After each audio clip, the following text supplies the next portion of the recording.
अस्सलाम वालेकुम everybody, once again मैं हूं आपका host Mazhar Iqbal and you are watching the Kingdom of the Warrior. दोस्तों, आज की वीडियो खिलाफत बनु उमैया के ऊपर हमारी पहली किस्त है। आज से हम बनु उमैया के ऊपर एक सीरीज शुरू करने जा रहे हैं। दोस्तों, खिलाफत बनु उमैया की शुरुआत कैसे हुई थी, इसकी बुनियाद किसने रखी थी, ये कितना अरसा चली, बनु उमैया के दौरे हुकूमत में क्या क्या फतवात हुई थी, बनु उमैया के दौरे हुकूमत में होने वाली तमाम जंगें और बनु उमैया में बनने वाले तमाम खलीफा, मतलब जितने भी किंग या बादशाह बने थे उनके तमाम के दौर देखेंगे। लेकिन आज इस पहली किस्त में हम एक तो बनु उमैया मतलब ये जो खिलाफत थी इसका पस मंजर देखेंगे और आपको बताऊंगा कि ये सुल्तनत कहाँ कहाँ तक फैली हुई थी, इसके अंदर होने वाली तमाम इस्लाहात और सैयदना अमीर मुआविया का कुछ दौर देखेंगे। वीडियो पर आगे बढ़ने से कबल चैनल पर नए आने वाले दोस्तों से गुजारिश है हमारे चैनल को सब्सक्राइब कर दे और साथ लगे बेल आइकन को भी प्रेस कर दीजिए। Watch for more informative video like this. So let's start this video without any delay.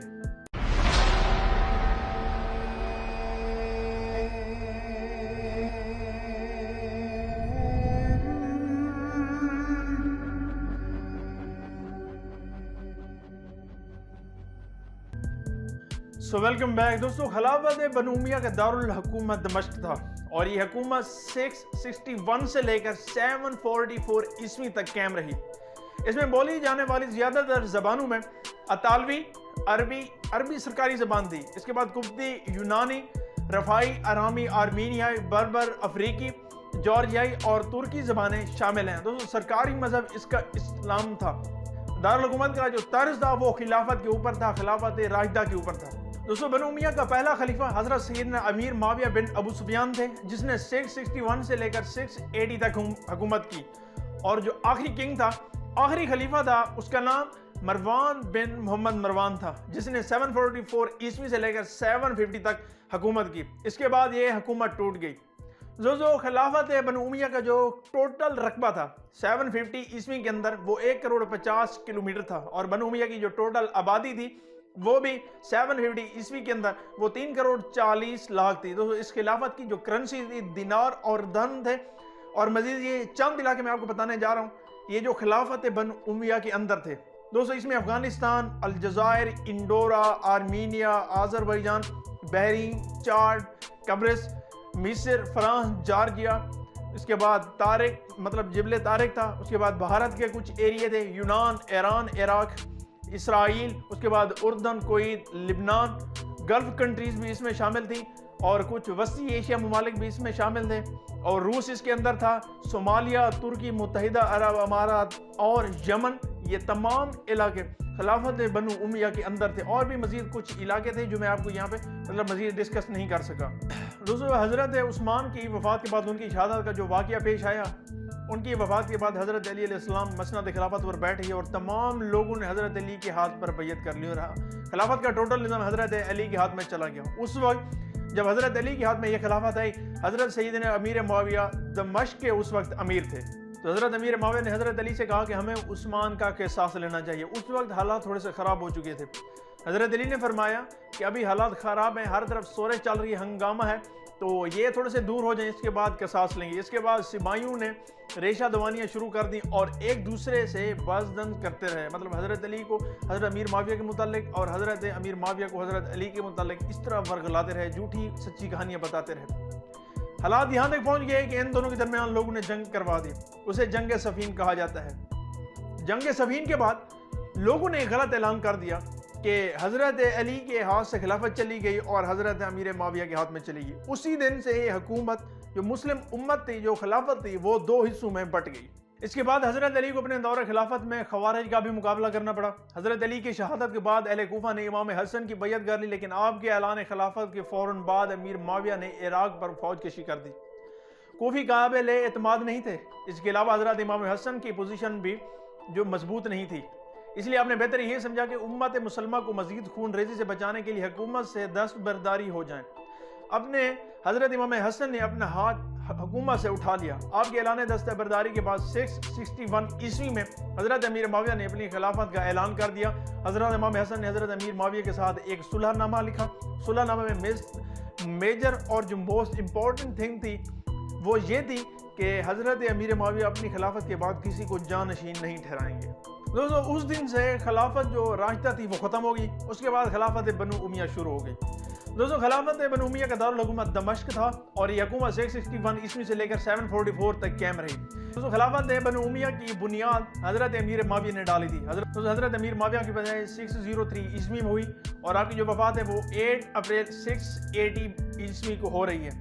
आपकी जो वफात है दमश्क में हुई और आप वहीं पर मदफन है। और आपके वालिद का नाम अबू सुफियान बिन हर्ब था और आपकी वालदा माइदा का नाम हिंदा बिनते उतबा था। और पेशे के एतबार से आप एक सियासतदान और एक मुसन्निफ थे। और आपकी ज़ौजा मोहतरमा का नाम मैसून बिनते बहदल था। दोस्तों इस्लाम की तारीख में हज़रत सैयदना अमीर माविया वो पहले किंग बन रहे थे, खलीफा बन रहे थे, जिनका नाम दस्तावेज़ात और जो उस वक्त अरब की जो भी चल रही थी करेंसी उसके ऊपर पहली मरतबा लिखा गया।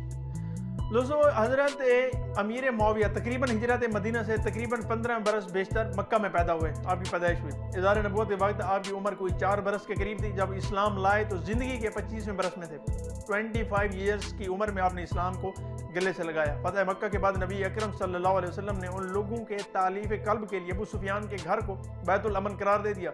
यानी रसूल ने फरमाया था जो शख्स अबू सुफियान के घर चला जाएगा उसको कुछ नहीं कहा जाएगा, उसको पनाह है। और उनके बेटे हज़रत माविया को कातिब वही मुकर्रर कर दिया। बाज़ उलमा के नज़दीक उन्हें सिर्फ कातिब वही मुकर्रर किया गया था। इसके अलावा बैरून मुल्क से आने वाले तमाम लोग और मुलाकातियों की मेहमान नवाजी और देखभाल का काम भी आपके सुपुर्द था, हज़रत अमीर माविया के सुपुर्द था। दोस्तों ये दौर नबी अकरम सल्लल्लाहु अलैहि वसल्लम की ज़िंदगी का आखिरी दौर था, आखिरी हिस्सा चल रहा था। तो आपकी जो रसूल के साथ कराबत है, आप ज़्यादा वक्त रसूल सल्लल्लाहु अलैहि वसल्लम के साथ ना गुजार सके। तो हज़रत अबू बकर सिद्दीक़ ने आपके भाई यजीद बिन अबू सुफियान को शाम के महाज पर भेजा तो अमीर माविया भी उनके हमरा थे। ओहदे फ़रूकी में यजीद की वफ़ात के बाद आपको उनकी जगह दमश्क का हाकिम मुकर्रर कर दिया गया। रोमियों के खिलाफ जंगों में से किसारिया की जंग आपकी क़यादत में लड़ी गई जिसमें 80,000 रूमी कत्ल हुए थे। हज़रत उस्मान गनी ने आपको दमश्क, उर्दन और फ़लस्तीन तीनों सूबों का जो है ना वाली मुकर्रर कर दिया और इस पूरे इलाके को शाम का नाम दे दिया गया। उस वाली शाम की हकीकत से आपका एक बड़ा कारनामा इस्लामी बहरी बेड़े की तश्कील थी और कब्रिस की फतह। हज़रत उस्मान गनी आप पर बहुत एतमाद करते थे और आपका शुमार अरब के 4 नामवर बड़े बड़े मुदब्बिरीन में होता था। हज़रत अमीर माविया से पहले इस्लाम की तारीख में या कहीं भी किसी ने बहरी बेड़ा इख्तियार नहीं किया था। बहरी बेड़े की जो बुनियाद थी वो भी हज़रत सैयदना अमीर माविया ने डाली थी। हज़रत अमीर माविया ने खवारिज से मुकाबला किया। मिस्र, कूफा, मक्का, मदीना में बास सलाहियत अफराद को आमिल गवर्नर मुकर्रर कर दिया। मिस्र में उमर बिन आस को हाकिम बनाया, फिर उसके इंतकाल के बाद उसके बेटे को बना दिया। दोस्तों सजिस्तान, रक्का, सूडान, अफ्रीका, ताबलिस, अलजायर, सिंध के बाद हिस्से फतह हुए। उनका दार हुकूमत एक कामयाब दौर था। उनके ज़माने में कोई इलाका सुल्तनत इस्लामिया से खारिज नहीं हुआ बल्कि इस्लामी सुल्तनत का रकबा वसी से वसी तर होता चला गया। दोस्तों अब थोड़ा सा हज़रत अमीर माविया का जो ज़ाती किरदार था उसकी तरफ आते हैं। हज़रत अमीर माविया का शुमार अपने ज़माने के 5 बड़े सियासतदानों में किया जाता है। एक बार उन्होंने खुद कहा कि मैं तलवार की निस्बत अपनी ज़बान को ज़्यादा इस्तेमाल करता हूँ। दोस्तों इनमें लोगों को मुतासर करने की बेपनाह सलाहियतें मौजूद थी हज़रत के अंदर। अगरचे वो खुलफाए राशिदीन के खसूसियात के हामिल नहीं थे लेकिन वो एक आला दर्जे के हुक्मरान ज़रूर थे। तदब्बर और राय और सियासतदानी में रोसाई अरब अरब के अमीरों में कोई भी उनका हम पल्ला नहीं था। फसाद और बलागत में भी वो यकता थे। इसके अलावा वो एक बेहतरीन खतीब भी थे। खुद खोरोनोश, रिहाइश, लिबास, आदात और अतवार में शहाना ज़िंदगी गुजारा करते थे। उनके दरबार से कैसर और किसरा की शान टपकती थी। वो अमीर और रईस घराने से वैसे भी ताल्लुक़ रखते थे। दरबारियों, शायरों, दोस्तों और हाजतमंदों ख्वाब और दुश्मनी क्यों ना हो उनके साथ एक अच्छा ताल्लुक़ रखते थे। ऊंचे ऐवानों में रहने के बावजूद रियाया की कमज़ोर से कमज़ोर और गरीब से गरीब आदमी के हालात भी सुनते थे और उनसे बाखबर रहा करते थे। मस्जिद में बैठकर वो लोगों की शिकायतें सुनते और वहीं उनकी तकालीफ का अजाले का हुक्म भी फरमाते थे। अहले दरबार पर भी ये वाज़े कर दिया था, उनको कह दिया था कि वो लोग जो उन तक नहीं पहुंच सकते उनकी ज़रूरियात को अमीर तक पहुंचाना उन लोगों का फ़र्ज़ है, उन लोगों की यह जिम्मेदारी थी। दूसरे एक फ़ौजी माहिर की हैसियत से उनका मकाम भी बहुत बुलंद था। रोमियों के खिलाफ कामयाब फतूहात उनकी इसी सिफत की गवाह हैं। सबसे बढ़कर जो चीज़ उनकी हमसर हुक्मरानों से उनको मुमताज़ करती है, उनको डिफरेंस करती है, वो ये थी कि उनकी सियासतदानी, मामला फहमी और तदब्बर है। आपकी सियासत हमेशा कामयाब रही और इन्हीं औसाफ और कारहाय नुमाया की बदौलत उन्होंने एक मजबूत उम्मी हुकूमत की बुनियाद रखी थी। तो अब थोड़ा सा आपको खिलाफत बनु उमैया का थोड़ा सा पस मंजर बता देते हैं। दोस्तों कुरैश के तमाम खानदानों में से बनी हाशिम और बनु उमैया को अज़मत, शोहरत और दुनियावी वजाहत के एतबार से एक नुमाया मकाम हासिल था। यही वजह थी कि कबायली दूर होने की वजह से ज़माने जहलियत में कभी बनु हाशिम सबकत ले जाते और कभी बनी उमैया। बनी हाशिम और बनी उमैया में मुद्दत काफ़ी एक झगड़ा रहता था। खाना काबा की सर्दी के सिलसिले में तनाज़ा भी रहा। आखिर बासर लोगों की मुदाखला से इन दोनों में इंतज़ामी मामूर जो थे वो तकसीम कर दिए गए। मतलब जो मक्के काबा के जितने भी काम थे इन दो कबाइल के दरमियान तकसीम कर दिए गए। तो इन दोनों ख़ानदानों के जद्दे आला उमिया बिन अब्द शम्स थे। कुरैश का सिपा सलारी का मनसब बनी मखजूम से इसी ख़ानदान में मुंतकिल हो गया था। ज़माना जहलियत में सिपा सलारी का ओहदा इस ख़ानदान में से हर्ब बिन उमिया को और फिर अबू सुफियान के पास रहा। अबू सुफियान ने फतह मक्का के वक्त इस्लाम कबूल कर लिया और उनके बेटे अमीर मुआविया के ज़रिए बनु उमिया की हुकूमत की बुनियाद पड़ गई। दोस्तों ये थी बनु उमिया के ऊपर हमारी आज पहली किस्त। फिर दूसरी किस्त यहीं से आगे शुरू करेंगे जो हज़रत अमीर मुआविया के मतलब इक़्तिदार पर और उनके दौर हुकूमत पर होगी। दोस्तों उम्मीद करता हूँ कि ये वीडियो आपको अच्छी लगी होगी। अगर वीडियो अच्छी लगी तो हमारे चैनल को सब्सक्राइब कर दें और साथ लगे बेल आइकन को भी प्रेस कर दें। Watch for more informative video like this. मिलते हैं एक नई वीडियो में नई किस्त में, तब तक के लिए इजाज़त दीजिए। अल्लाह हाफ़िज़।